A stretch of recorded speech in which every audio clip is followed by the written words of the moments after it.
That's right. With your eyes closed, you can begin to relax. Though at first, you may be more aware of some things than you were before. The different sounds in the room, the sound of my voice, the different sensations in the hands or the feet, the different thoughts and images that just pop into your mind automatically. Because with the eyes closed, it becomes easier and easier to become more and more aware of a variety of things that would typically go overlooked. Different thoughts, feelings, sensations, and the alteration of awareness as the mind begins to experience that gradual letting go. Letting go even of the effort that it takes to be aware of exactly where the arms are positioned, or the hands or the fingers, and even the effort that it takes to be aware of which leg seems to relax more quickly or completely than the other. That may even seem to be too much effort to even bother making. But it takes time to experience that letting go. Your own time, in your own way, as you begin to learn even more than before about your own ability to relax and let go.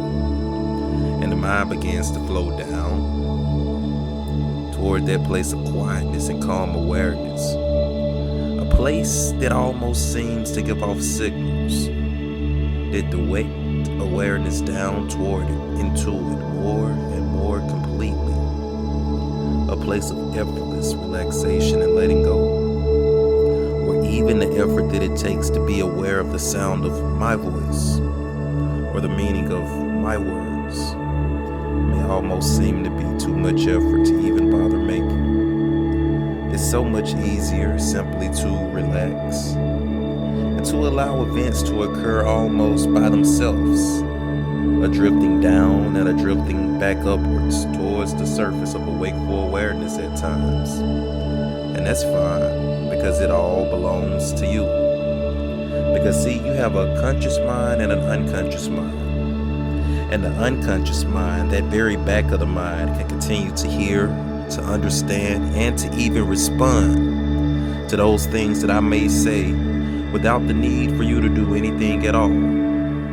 It's so much easier for the conscious mind to just relax and to enjoy that drifting down into that place of quiet calmness and effortless awareness of many different things without needing to make an effort even to remember exactly how to make the effort it might take to tell the exact position of the arms or legs or the entire body that seems to float in time and space. That free floating space of effortless letting go and allowing events to occur in their own time and in their own way. That's right. The unconscious mind can allow that drifting to occur now, while the conscious mind drifts off someplace else entirely now. That's right, in your own time, in your own way, aware of events that occur along the way, as the unconscious mind begins to utilize that opportunity to alter your experience and to continue that learning in whatever way is the right way for you.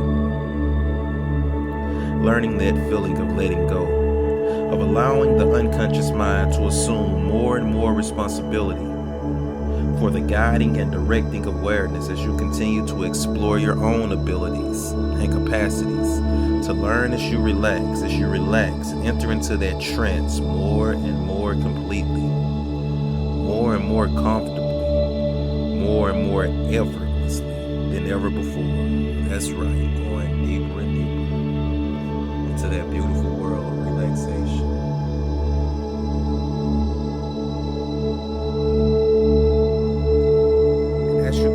Even deeper state of trance, I sit here and burn with curiosity as I wonder wonder if you are familiar with fences, especially those electric fences used to contain horses. Those fences have a few tiny strands of wire, and through those wires goes a current of electricity. Not the kind of electricity that is dangerous, just the kind that gives you a quick jolt, like static electricity you get from walking on rugs, a sudden sharp spark.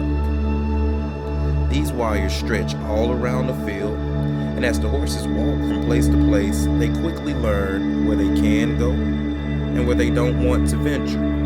All it takes is a few brushes against the wire, a few sudden startling zaps, and being very smart animals, they learn to look but not to touch. They learn so well, in fact, that after a while, the farmer can turn off the electricity or even replace the wires with strings, and the horses will stay put, fenced in by nothing at all, stopped in their tracks by a thought, by the feeling that some places are off limits, that where they are is safe, and as long as they just stay put, satisfied to be where they are, they'll be safe as well. An invisible barrier or boundary created by nothing more than the mind. But once one horse goes through it, then they all will follow. That barrier shattered and broken with no restraints on where they go next. But where to go next is a problem everyone faces, and not everyone knows how to solve, which is probably why you can earn a fortune these days telling people their fortunes and giving advice on what they should do.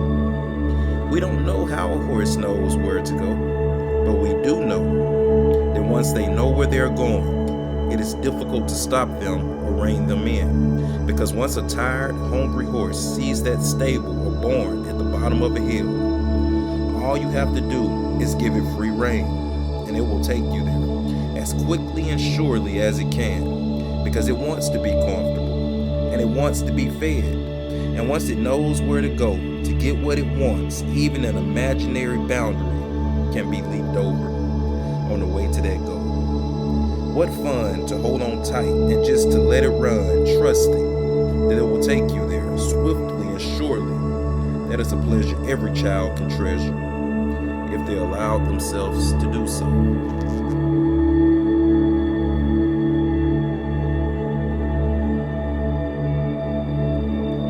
And so, before you allow yourself to drift up completely into consciousness, wakeful alertness, it may be useful for you to utilize this opportunity now to think about what you've experienced, the thoughts, the images, the understandings, and how you might use these things later on from one day to the next. Because as we stated earlier, you have an unconscious mind, you have a conscious mind, and those two minds can learn from your experiences here today. Some things that you can utilize to deal more effectively with those things that have been problems for you before. And so before you continue to drift up into conscious awareness, normal wakeful awareness, it is your privilege to use this comfortable self-awareness to become more aware of those things you can use later on. Those learnings, abilities, and skills you may have overlooked before to give you a new view of the possibilities for a new way of thinking and feeling and doing things. That's right, take some time now, a brief time that seems to be a long time, to review a plan.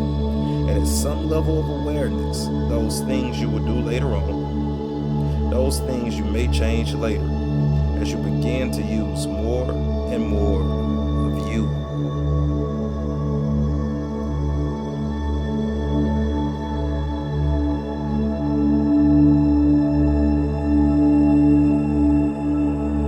You can use that time now, because in a few moments from now, when you drift up and awaken, it may be interesting for you to know that in the drifting, relaxed state of mind, where thoughts drift by like dreams, that enter awareness for a time and drift through the mind while some are left behind to be utilized later on, and others are remembered or seem to be remembered at first, but then become more and more distant, forgotten over time, and the entire experience can seem so far away as your unconscious mind protects the conscious mind and leaves those things behind, forgotten, but remembered too.